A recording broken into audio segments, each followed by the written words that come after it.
So our client today is a Korean conglomerate named Danet that has acquired a small Boston-based biotechnology firm.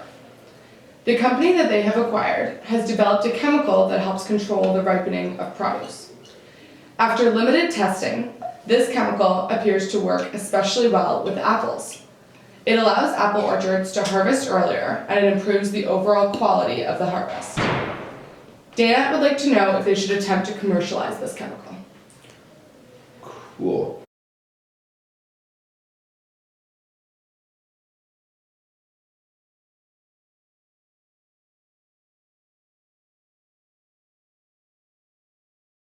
Just to make sure I got all that information down, we've been hired by a Korean conglomerate who's just recently acquired a small Boston-based biotech firm.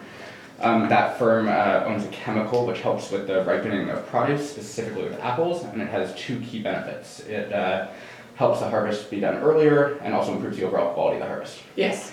And they're looking to decide whether or not they should go forward with commercializing this product. Yes.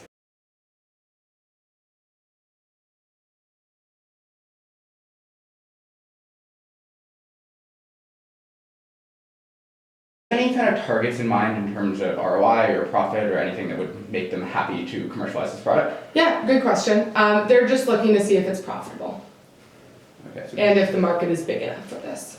Okay, so profitability and overall market size. Yes. Is there anyone else in the market in terms of anything similar, in terms of like other pesticides or anything that has similar results? Obviously there are other chemicals used on produce, but nothing with these specific results. Yeah.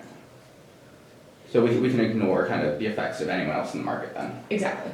Okay, cool. I think that's roughly all I have to start with. Just one last question. Are we planning on going across the U.S.? Because we said we're a Boston-based firm, across North America. What are we looking at here? Yeah, so we'll start with the Maine market. It's Okay. closest to our Boston biotechnology firm, and it's an apple growing market with the potential to eventually move across the U.S. Okay.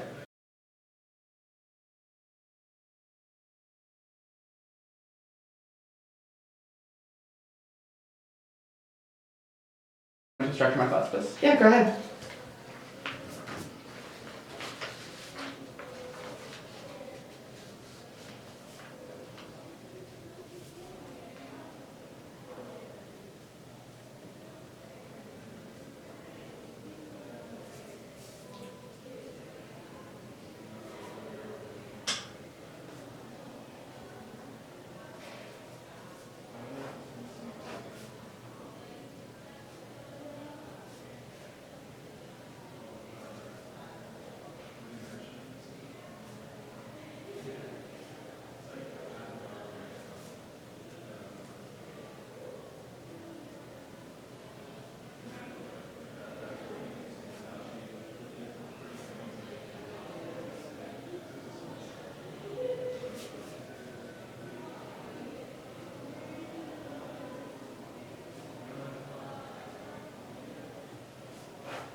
Okay, so I think I've got a good kind of framework for how I want to approach this problem.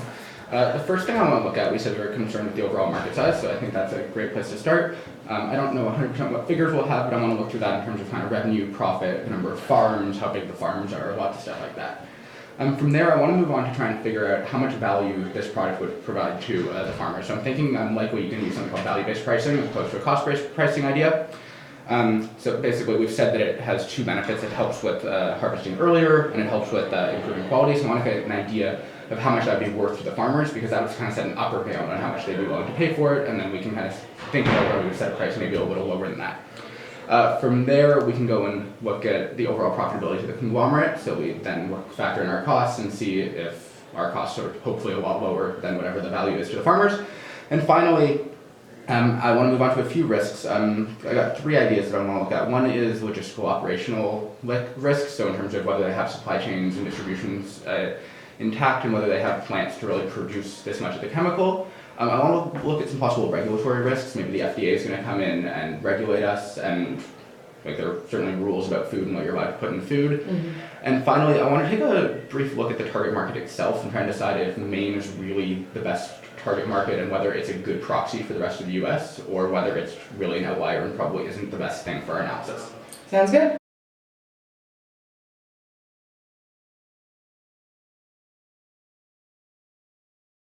Okay, so if it works with you, I think I want to begin with the overall market size. That works for me. I would ask you revenue, but I'm assuming you're not going to give that to me. So potentially, do we know, I guess, how many farms there are or apple orchards there are in Maine? Yeah, so we know that there are about 200 apple orchards in Maine. Okay. We also know that the average orchard has 100 acres of land. So 100 acres of land. Yeah, and we do know revenue for an acre. Okay, cool. So the revenue for an acre is $30,000 per acre. That's for the apple orchards. Okay, and that's per annum? Like Per annum. And just to be clear, like we do like a one-time harvest per year? Yes. Okay, $3,000 per acre.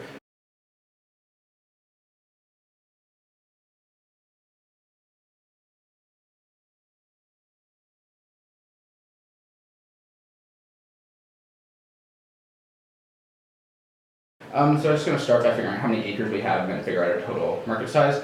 The number of acres we have is just 200 farms with 100 acres. 2 times 1 is 2 with 4 zeros remaining. Gets me a total of 20,000 acres within Maine that are used for apple farming. And then we can multiply that by 30,000 to get a total market size. 3 times 2 is 6, and then I have 1, 2, 3, 4, 5, 6, 7, 8 zeros remaining, which I believe, after throwing in some commas, gets me $600 million in terms of total apple market in Maine.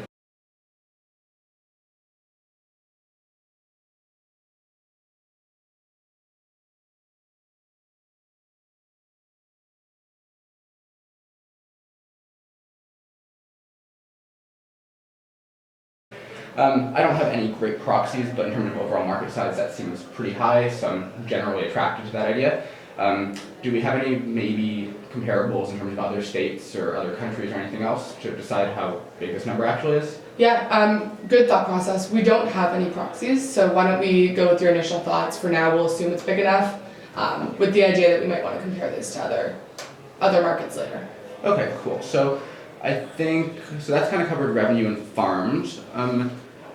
Do we have an idea in terms of what they overall, so we know we make $30,000 an acre, do we know how much they in general, like a fully loaded cost per acre in terms of farming? Yeah, we don't have that information. Okay, cool, so we got nothing there, so I think that's probably everything I need on overall market size, so I think I'm happy to move on from there. Yep. I'm just gonna make a little note, so we've got an overall market of 600 mil. Okay, so I think then the next thing we want to look at is a value-based pricing, trying to understand how much this is worth to the farmers and thus then how much we could sell it to them for. So the first thing we mentioned is that we can harvest earlier. So I'm guessing we can harvest kind of some number of days or weeks or months earlier. Mm-hmm. Yeah, so the first benefit is the earlier harvesting. So we know that we can harvest 10 days earlier by using our product. Okay. And we also know that the farmer spends about $1,500 a night to maintain their active crop of apple trees into the fall. Okay, so they can harvest 10 days earlier and they'll save them, $1,500 per night. Yes. Is that per acre or that's per their entire farm? Whole farm. Okay, so assuming the average of 100 acres per farm. Yes. Okay, so I'm just going to quickly work everything out, I think, in a per acre basis. So Yeah. that would be just divide $1,500 a night per 100 acres divided by 100 acres. Gets us $15 a night per acre. Just canceling 2 zeros there. And then we know it's going to save us 10 days, so we can multiply by 10. So we get $150 per, let's call it, per year per acre in terms of savings from earlier harvesting. Yep. So then we can move on to overall quality. Is this mean we can increase our selling price, or what can we do in terms of overall quality? So it improves the overall quality in 2 ways. So on the apple farm, we sell a certain portion of our apples to the juice market and a certain portion to the whole apple market. So first, in the whole apple market, quality is known as better consistency. Okay. So we know that 25% of the total revenue of a farm is from whole apples, and 75% is from the apple juice market. So for the whole apples, our client's product improves the consistency of red apples by improving the yield by an estimated 10%. Okay, so they basically are able to produce 10% more, less spoilage, whatever else. Exactly. Okay. On the juice apple side, it actually increases the sweetness of the apples. So therefore, you can use less apples to make more juice, or you make more juice from the same amount of apples. Okay. It estimated that the sweetness factor improves the juice yield by 5%. Okay. And it doesn't do anything in terms of the ratios of the revenue. So it wouldn't make like some of the worst quality apples that were used for juice able to be sold as whole apples or anything. Yeah, good thought. It'll keep the ratios the same. Okay, cool. So let's just go through the numbers here. So on the whole apple side, we know that we've got we've got $30,000 total per acre in revenue. 25% of that, we'll just divide by 4, is $7,500. So that's like $7,500 per acre of the 30,000. And we're going to get 10% more yield, so we can just drop a 0, and hopefully that will just get us $750 more per acre in terms of increased yield on whole apples. Yep. And then on the juice side, we have 75% of the revenue, so that's just the remaining 22,500, which we could have found by multiplying by 3/4. If that's going to increase by 5%, so let's increase it by 10% and then divide that by 2. So increasing it by 10% would just be dropping a 0, so to 22,250, and divide that by 2 to get to $1,125, and that would be a 5% increase. We had our total answer over here of 150. So unless I'm missing anything, I believe that this is all the value that a farmer would realize from using this product. Yes. Are there any costs other than buying the product that the farmer would have to incur? Do they have to spend money to put it on their field? Is there additional labor or anything like that? Yes. There's a fully loaded cost of $100,000 per hectoliter of the product. This includes everything, including labor, raw materials, transportation, warehousing, sales, marketing, delivery. All of it. This is to the farmer or to our client? This is to our client. Okay, so I'm just gonna... The cost to the farmer would just be whatever the price of the product is. Okay, so the farmer wouldn't incur the direct application cost that would be borne by the That would client. be yes. Okay, so I will come back to that in 1 second. Okay. And we'll get there. But so let's figure out the total kind of benefit to a farmer per acre. Mm-hmm. If we just add these numbers all together, 150 plus 750 is 900. Plus 1125, we could just add 1,000 to 1125 and then subtract 100. That gets me 2125, subtract 100 is 2025. So when we add all those together, we get a total benefit of $2025 per acre per year.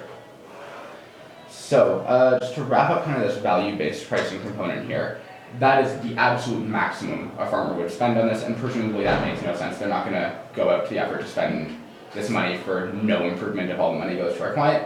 So I think let's set that as kind of the upper bound of where we might set the pricing. Do we have any intuition for how much a farmer expects to make in terms of return for an increased investment? Do they want to get a 10%, 20%, 100% return? Yeah, good question. We don't really know that, but just from what you know, what would you kind of price it at using that number?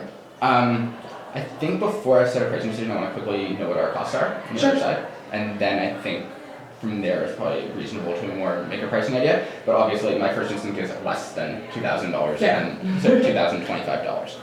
So if we continue on, sorry, so you said $100,000 per hectoliter? Yes. Okay, so that's $100,000 per hectoliter. I am not 100% confident in my units on that, so if you could just tell me quickly what a hectoliter... Yes. I guess I'm less concerned about that. I'm more about how many hectoliters we need per acre or per 100 acres. So tests have indicated that 1 hectoliter of the product can support 200 acres of apple crop. Okay, so this amount equals 200 covered acres of crop. Yes. Yes.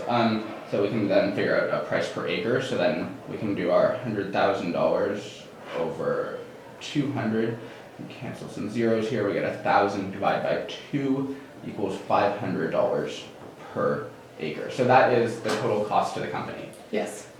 So I guess we can say that using a cost-based pricing scheme, that would be the absolute lower bound where we would set the price. Mm-hmm. So somewhere between 500 and 2,025 will be where the price ends up getting set. At a very naive look, potentially saying that we can both to completely split it. If we set the price at $1,000, we would get 100% margin, and so would the farmer, or Yeah. more or less. That seems like it's likely to make the math easier going forward, and it's probably a reasonable place to start. That being said, I think the farming business is probably pretty tight up in Maine, and they're likely selling kind of not highly differentiated products. The farmers are probably pretty excited to improve their profit. If they were so we were saving them $2,000 a year into when their revenue was $30,000, so that's kind of a 6.67 roughly percent increase in their margins.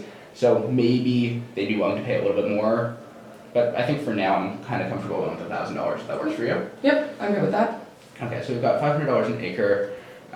So if we assume price of $1,000, that equals profit to the company of $500 per acre.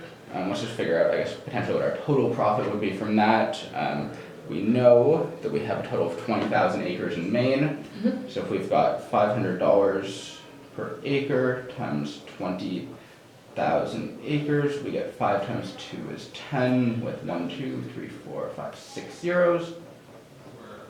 Hope I did that right. We get $10 million of profit per year from distributing this throughout Maine. So I think at this point I'm done with kind of my overall market size, my value-based pricing, and my profitability conglomerate. All appear to be reasonable positives. The market's pretty large. It's possible $10 million on the table with our assumed pricing structure if we were to get all of the farms. Obviously that's pretty unlikely in the first year. That being said, if we're looking for profitability and overall market size, it appears the overall market size is pretty big. And on the profitability side, there's certainly a big gap between how much it costs us and the value it provides to the customer, so there's definitely a lot of room to make some money in there. Yep. Finally, unfortunately out of a little bit of paper, let's use the back. To anyone doing this, make sure you have enough paper when you're actually doing your real cases. Okay, so moving on, just looking at some risks. So the first thing that I want to investigate is whether we have the operational ability to do this. They said that they're a really small firm, or they acquired a small biotech company. Yep. Do they have the either supply chain distribution and kind of plant equipment in place to produce this much of the chemical? Yeah, we can assume that they can produce this much at the company and that they can leverage their other resources as a Korean conglomerate to have the distribution. Okay, so operationally we're fine. Yes. Great. Now, I think a more interesting point is on the regulatory side. So we said that there's not a whole lot of products like this yet. We said it's undergone minimal testing. Are we allowed to go to market right now? Do we acquire approval for that? And if so, kind of what's that approval process look like? We're, at this point in time, we've already acquired it, so we're kind of going through the regulatory processes now. But because this is first to market, we don't really know the probability of going through or not. Okay, and is there anything we can do to help increase that probability? Do we need to work with the FDA or anything else? Yeah, it'd just be like regular, kind of regulatory processes in terms of working with the FDA and providing them with the testing they require. Okay, so I'll say that regulatory is still a bit of a risk, it's kind of ongoing. Yeah, that's fair. And then, I guess lastly, so we talked about Maine as our target market and saying Maine is the closest place to the Boston where we acquired this. Maine actually doesn't border Massachusetts at all. I think there's a few other states right around there. There's Vermont, Connecticut, and a few others. New York, I think, also borders. So is it safe to say that those other states don't actually have apple farming capabilities? Yeah, from what we know of, this is the closest state that has the biggest population of apple growers. So we couldn't just take like our profit per year and multiply by 50 states, assuming that it's the same in all of them? Yeah, no, it would be unique to every state. Okay, but we're comfortable with Maine as a good proxy, at least, or as a good first potential move into the US market? As a good first move, yes. Okay, so then I'd say our target market is probably a good pick. It's close by. It seems to be a good place that they grow apples. That being said, it's not a great proxy for the rest of the states, and we'd have to look at those kind of on a one-by-one basis. Yes. Now, I think I'm roughly ready to make my recommendation. It seems like this is probably a pretty good idea to move forward with.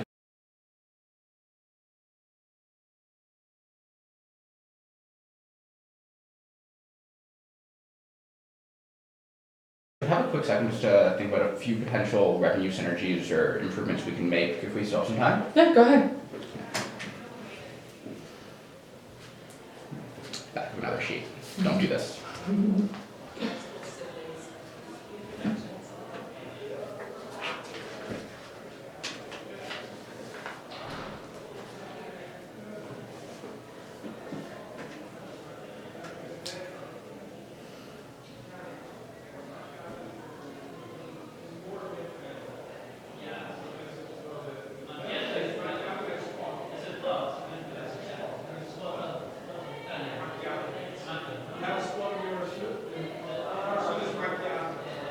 So I don't have a whole lot of information, but I think there's a few things we can potentially investigate before going to market or kind of after that would potentially improve how much money we're able to make from this product. One is, we mentioned it is really good with apples. Potentially it's good with other fruits as well. I'm not sure, again, we've said that there was limited research done, so that's probably an area we'd want to investigate. I'm sure that there's similar amounts of farming for other fruits, oranges, bananas, that's a lie. I have no idea what they grow in the US, but definitely something worth investigating. Yep. Likewise, in conjunction with that, we probably want to investigate going into other countries and other states. No reason to limit ourselves to Maine. And the potentially more interesting idea I've come up with is using a bit of a price skimming approach. There might be some kind of large farmers, I know there's some consolidation amongst farming versus some small players. Maybe the larger players, they'll have more negotiating power and they can kind of work us down to a lower price, whereas the small farms need to do anything to compete and would be really happy to improve their margins in any way possible. They might be willing to pay closer to that full 2025 value they've realized. So potentially we can actually charge different prices to different people depending on their size or give quantity discounts, anything like that. And I say quantity discounts in the sense of that would be the best price we'd give, roughly 1,000, and charge people, smaller farms, maybe a little bit more, because they'd be desperate for any way to improve.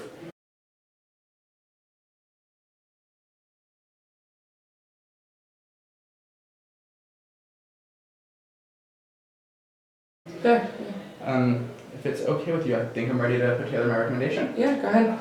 And once more, we'll use the back sheet paper.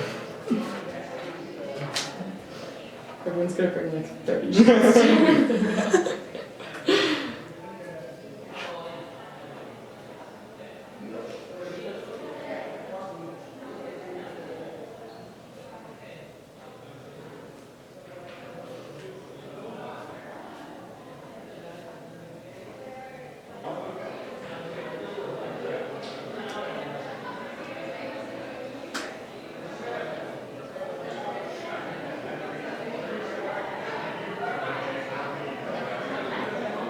Okay, so it shouldn't really come as a shock at all, but I think that we should definitely go forward with this product.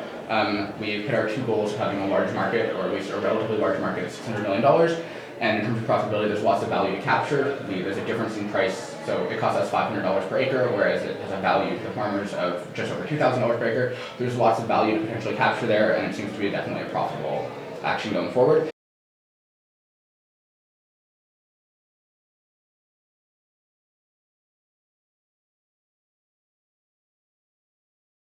In terms of risks, most of our risks seem to have been mitigated. That being said, we certainly have some regulatory issues going forward. We should continue to work with the FDA and our legal counsel, presumably also as a large conglomerate. Maybe we've launched some more products in the US before. We might have some expertise in that area, and we can leverage some of that to kind of help smooth along the process. And moving forward on to next steps, I think we should look at expanding both geographically and to other types of produce. No reason to limit ourselves to apples in Maine. And finally, I think we should look at some more sophisticated pricing strategies to kind of extract more value out of customers that are really willing to pay more.